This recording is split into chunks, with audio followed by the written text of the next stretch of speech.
Jermall Charlo looking for that Gennady. No, guys, have Max. Yeah, Mexican style. He looking for that smoke. What up, Fight World? You see it right there. It says Golovkin versus Charlo. Let's make it happen. Jermall Charlo posted that on his verified social media. Will the fight happen? I'm not going to hold my breath, but let's talk about it. What up, Fight World? It's your boy Ego, and I'm back with some more boxing. Listen, I don't know how you found my video, but you made it. Somehow, some way. Please help others find the content. Don't be selfish. Throw a like on the video. It goes a long way when you guys do that. It helps others to reach the content. It's free, simple. Throw a like on the video, and let's get it. So Jermall Charlo, he posted that, and it was a fan-made flyer graphic of him and Gennady Golovkin. He's talking about let's make it happen. Will it happen? I don't know. Rumor is that Triple G is hiding out until December, close to New Year's Eve, and he's going to fight Ryota Murata in Japan. Now, this is a bit confusing because Triple G, since he's been on DAZN, he's been pretty inactive. I don't think he's had the most activity, and the names he's fought definitely don't warrant the type of deal that he got with DAZN. So much to the point that I'm informed, and I've heard through the grapevine, that Triple G and DAZN had to amend his deal because they're basically overpaying him for fights that really aren't worth it. So they had to revise his deal. Now it's all FUBAR because Canelo became a free agent and he's not exclusive to DAZN. So that was a fight that DAZN wanted to make. I really see no reason, since DAZN hasn't been able to put the best fights with Triple G. Like, they could easily have done Demetrius Boo Boo Andrade, and it's sad for Demetrius Andrade that he's on the same platform at a time as Canelo, Caleb Smith, Billy Joe Saunders, and Triple G, and he couldn't get none of the fights. He couldn't get none of them. And Caleb Smith is now lost to Canelo. Billy Joe Saunders said he's retired, and Triple G is looking to face a guy like Ryota Murata. So to me, that's pretty sad, and you just see a lot of clout chasing.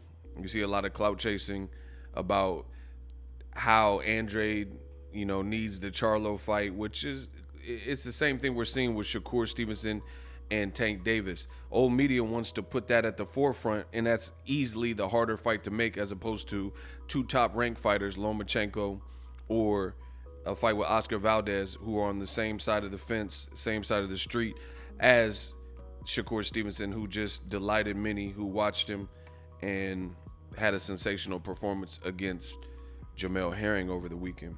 So I don't know what it is for Jermall Charlo and Triple G. I'm not holding my breath because I don't think Triple G would want that smoke. I think that is an extremely dangerous fight.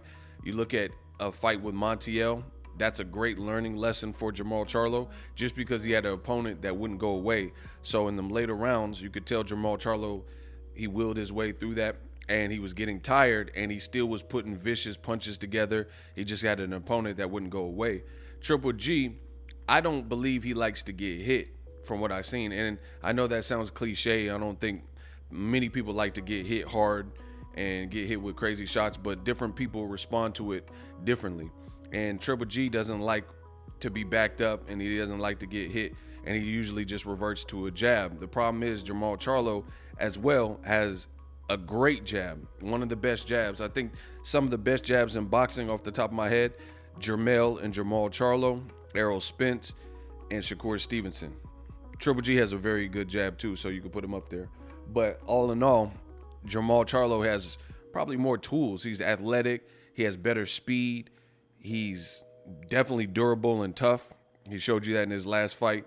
He has better defense than anybody gives him credit for. He has a great trainer in Ronnie Shields, who has worked with Evander Holyfield and the great Mike Tyson. I was working with Ronnie, all of a sudden I started improving, So we'll see. We'll see what happens. I'm not holding my breath because I don't think Triple G and his team really want that fight. I think they could have fought Andrade on DAZN and other fights, and it seems like Triple G only wants to fight. He didn't even want to fight Jaime Munguia. There were talks for Triple G to fight Munguia, and then all of a sudden they just fell apart, and it's not because of Munguia, who's going on to fight Rosado, who also fought Triple G. And Rosado's coming off a sensational one-punch knockout win, one of the knockouts of the year. So it is what it is. We'll see how it plays out, but I'm not holding my breath because I feel Triple G, and old media is giving him a pass. Triple G, his resume is not that deep. As soon as he started stepping up in competition, the fights got harder and the knockouts stopped. He couldn't knock out Derevyanchenko, 2 fights, 24 rounds. He couldn't knock out Canelo. He dropped but couldn't knock out Danny Jacobs or hurt him again like he did when he dropped him, etc. And since that point, now people are saying Triple G's too old and things like that. But it's kind of shallow what people are doing. There were a couple people like Sergio Martinez, Miguel Cotto, and Triple G couldn't get those fights at that point.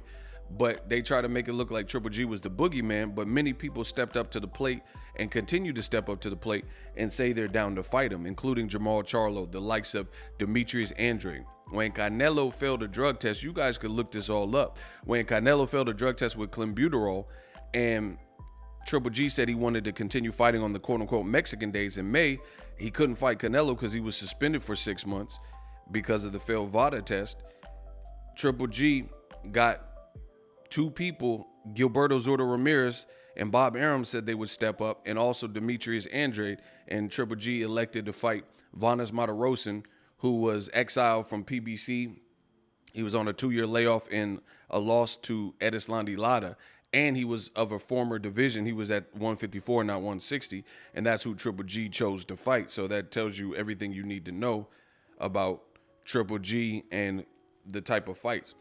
Triple G is now 38, 39, pushing 40. And now old media is using that as an excuse, saying, oh, he's too old. But he didn't get these fights. He was in Germany fighting, and you're a champion still, so it don't matter. Pacquiao went out like a true warrior of boxing and at least was willing to fight Errol Spence. Errol Spence couldn't make it with his eye injury, so he fought the next best thing, which was PBC's Cuban fighter, Yordenis Ugas, and Ugas proved to be too much for Pacquiao at this point and beat him. Pacquiao's now retired, but he can hold his head high in honor because Pacquiao tested himself to the very end. So just like Pacquiao came in the game, he left the game in the same way with top shelf competition, right? Triple G, he's trying to fight Ryota Murata, who lost to Rob Brandt years ago, and no one regards him as the number one dude, and Steve Rolls and Camille Sesmeta and stuff like that. But any inkling of a tough competition like Jermall Charlo, Demetrius Andrade, Jaime Munguia, he doesn't want to fight. It looks like he only wants to fight against the likes of Canelo, or that's the only elite name he wants to fight. And that's because it's associated with the big major payday. Jermall Charlo is an extremely dangerous fight for anybody, including Triple G. But old media will refuse to push for this fight because they want to protect Triple G. That's my thoughts. Subscribe if you like the content. And I'm out.